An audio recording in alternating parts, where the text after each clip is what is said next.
Bonjour, bonjour, c'est Adrenalia, bienvenue sur ma chaîne et on se retrouve aujourd'hui pour une nouvelle vidéo, étant donné qu'elle va concerner les énergies générales. J'avais l'habitude de faire des énergies pour les relations, relationnelles, flammes jumelles, âmes sœurs, etc. etc.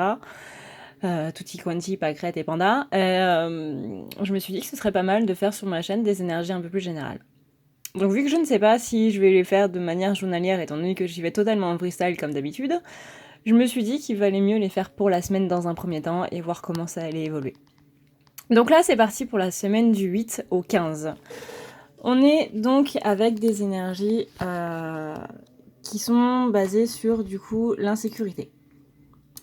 Le 5 de Pentacle, ça va être l'insécurité cette semaine. Peut-être des petits problèmes matériels, peut-être une petite négligence au niveau de son bien-être, de son corps, qui va faire qui va faire revenir cette anxiété, beaucoup de stress, quelques peurs aussi. Ça va pas être une très bonne semaine, cette semaine, je vous avoue. On parle de surmonter les tendures, de se sentir un petit peu exclu. C'est une carte qui appelle vraiment à votre force intérieure, retrouver l'espoir et le renouveau dans cette adversité. Usez de votre force intérieure pour pouvoir vous détacher de tout ça. Le 6 de coupe retourné, lui, il vient de nous dire qu'il y a des souvenirs malheureux qui viennent un petit peu se pointer par rapport à tout ça. Donc cette insécurité-là, ce stress, cette peur est essentiellement due à ces souvenirs qui vont remonter, ces mémoires qui vont remonter pour être purgées, pour être purifiées, pour être, nettoyées. C'est possible que vous ayez donc du coup des douleurs physiques ou un moral qui est totalement, comme on l'a vu juste avant, aura des pâquerettes. Donc là, ces souvenirs malheureux, ces sentiments causés par cette... c'est pas vraiment rupture le mot, mais il y a un événement un peu... pas tragique, dramatique, mais qui s'en approcherait. Un événement pas très sain, pas très heureux, qui est venu plomber un petit peu tout ça, qui va revenir et qui va venir nous hanter, on va dire, cette semaine. Donc du coup, ça va nous couper tout le plaisir dans tout ce qu'on va faire. Avec le 9 de bâton, là, on est clairement dans une paranoïa, dans une peur de l'échec. C'est une semaine où on va un petit peu manquer de courage, où on va avoir qu'une envie, c'est se terrer au fond de sa couette et ne pas en bouger. Et du coup, on va pas se tourner vers les autres, on va avoir plus tendance à être trop à l'intérieur de notre bulle, en fait. Trop à l'intérieur de notre bulle et trop dans justement les... je trouve plus mes mots. Dans le fait qu'on va pas y arriver, voilà. Après, donc on a le 6 d'épée retourné qui l'a 6 de bâton retourné, pardon, qui vient nous dire lui que il y a quelques petits projets qui vont être retardés cette semaine, que si on avait envie de mettre en place des choses, c'est pas cette semaine que ça va pouvoir se faire. Au contraire, on vous demande de profiter de ce temps-là pour être plus dans la réflexion, voyez. C'est possible aussi qu'au niveau du travail, vous avez l'impression justement de beaucoup travailler et que personne ne vous dise que vous faites bien les choses. En gros, impression de travail qui n'est pas reconnu. Avec le 8 de coupe, on vous demande d'aller de l'avant et de justement laisser tout ça derrière, laisser ces mémoires, laisser ce passé qui vient vous plomber là cette semaine, de le laisser entièrement de côté. C'est pour ça qu'il revient. C'est pour vous permettre justement de lâcher prise dessus, de vous dire bon ok, j'ai déjà vécu ça, je suis déjà passée par là, c'est pas grave, on passe à autre chose. Donc là, ça va vous demander une grande introspection pour trouver la source du problème et de lâcher prise dessus.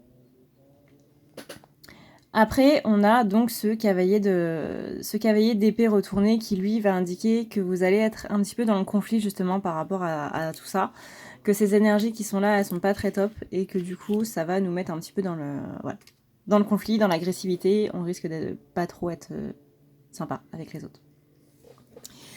Ensuite, donc, avec le tarot avec l'oracle de Umrazai, quels sont les conseils pour cette semaine ? On a donc cette intelligence active qui est là. Et le rayon 3, ça signifie cherchez, interrogez-vous sur ce qui permettrait dans cette situation d'unir les complémentaires ou paraissant opposés. Recherchez donc la direction, l'idée la plus intelligente. Là, on est clairement en train de vous parler d'un équilibre entre justement ceux qui regardent mes vidéos donc relationnelles, sur cet équilibre entre le féminin sacré et le masculin sacré. On a tous en nous un pilier féminin, un pilier masculin et un pilier enfant intérieur.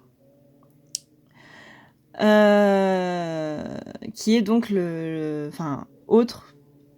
Bon, c'est un peu compliqué là. J'aurais peut-être pas dû m'engager là-dedans. Votre pilier masculin sacré, c'est lui qui va plutôt vous dicter tout ce qui est action. Le pilier féminin sacré, lui, ça va plutôt être dans les pensées. Grosso modo, hein, vraiment très très très très grosso modo. Et cet enfant intérieur, cet enfant sacré, plutôt, voilà, on va parler d'enfant intérieur et de cet enfant sacré, ça sera beaucoup plus clair. Cet enfant sacré, c'est la fusion des deux polarités et c'est ce qui vous permet donc de penser les choses et de les faire après. De faire les choses tout en étant... tout en vous affirmant, donc là on est dans le masculin, mais tout en étant dans la douceur du féminin. Et là, on vous dit clairement qu'il faut allier donc ces deux polarités, qu'il faut être beaucoup plus dans la douceur, tout en vous affirmant, de faire les choses tout en les pensant avant, de ne pas être impulsif. Là, on vous dit de rechercher la direction, de rechercher l'idée la plus intelligente, et au sens universel du terme, donc, tout en considérant la réalité actuelle, on vous dit là que c'est le pouvoir de manifester, c'est le pouvoir d'évoluer en fait. C'est comme une illumination mentale. Donc là, clairement, vous avez le pouvoir de produire tout ce que vous voulez sur le plan physique, à partir du moment où vous l'avez sur le plan, on va dire sur le plan astral, sur le plan de la pensée. Donc là, on va parler d'investigation et surtout d'équilibre. Dans le mystère, là, le mystère de nos vies entrelacées, une infinitude, oui, de possibles à chaque instant réordonné. Là, on vous dit que vous venez ou vous allez rencontrer bientôt, en gros, la magie du mystère. Donc il y a quelque chose qui va vous tomber dessus, vous ne saurez pas spécialement quoi, mais il faut vous y préparer. Visiblement, c'est quelque chose qui vient taper donc dans votre passé, comme on l'a vu tout au long de cette vidéo. En gros, soyez attentifs et à l'écoute, parce que ça peut être un détour d'une simple circonstance, en fait, quelque chose que vous êtes en train de vivre et qui va prendre un petit détour pour arriver au but final. Mais en tout cas, c'est un moment clé de votre vie, parce que c'est quelque chose qui va vous permettre de justement passer au-dessus. Ce moment-là que vous allez vivre, c'est une nouvelle compréhension par rapport à ce que vous avez vécu avant, parce que vous n'aviez pas du tout la même manière de voir.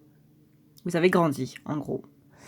Donc là, on est dans la rencontre de la destinée, et clairement, c'est un instant précieux et décisif qui va vous permettre justement de rencontrer des choses qui sont beaucoup, beaucoup, beaucoup plus grandes. Voici, mesdames et messieurs, j'espère du coup que cette première vidéo sur les énergies générales vous aura plu, que j'ai été relativement claire ou pas. N'hésitez pas à me le dire du coup en commentaire pour que je puisse m'améliorer au fil des vidéos. Et j'espère vous dire du coup à une prochaine. Je vous fais de gros bisous, prenez soin de vous.